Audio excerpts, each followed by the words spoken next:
Okay ఇట్లాంటి ఇబ్బంది చెప్పండి సార్ చెప్పండి. అందరికీ నమస్కారం. ఈరోజు మధ్యాహ్నం సమయంలో మెట్పల్లి మండలంలోని ఆత్మకూరు గ్రామంలో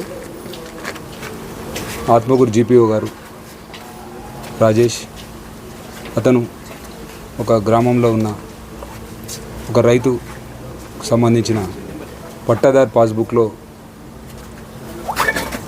నేమ్ చేంజ్ గురించి అతను అప్లై చేయడం జరిగింది. అతను మీ సేవలో మేలో అప్లై చేసి అతనికి పట్టాదార్ పాస్బుక్ వస్తుంది. అతని తండ్రి దగ్గర నుంచి ఒక 2 ఎకరాలను సేల్ డీడ్ ద్వారా పర్చేజ్ చేస్తాడు. సేల్ డీడ్ ద్వారా పర్చేజ్ చేసిన తర్వాత అతనికి పోస్ట్లో పాస్బుక్ వచ్చినప్పుడు పాస్బుక్లో అతని పేరుతో పాటు అతని తండ్రి పేరు కూడా అతని పేరే వస్తుంది.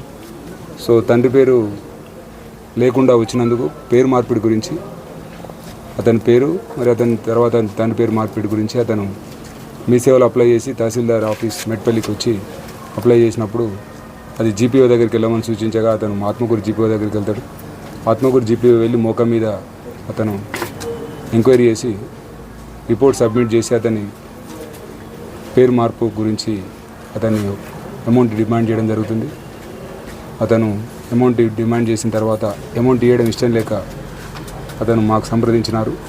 దానికి సంబంధించి ఈరోజు మధ్యాహ్నం అతను అమౌంట్ యాక్సెప్ట్ చేసిన తర్వాత అతన్ని పట్టుకోవడం జరిగింది. ఫర్దర్గా తహసీల్దార్ గారి ఆఫీస్కి వచ్చి ఆ సంబంధించిన ఫైల్ని కూడా సీజ్ చేయడం జరిగింది.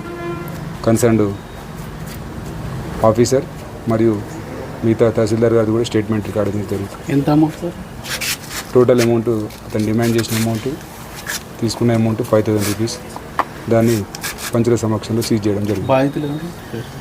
బాధితులు పేరు చెప్పడం కుదరదు. Thank you.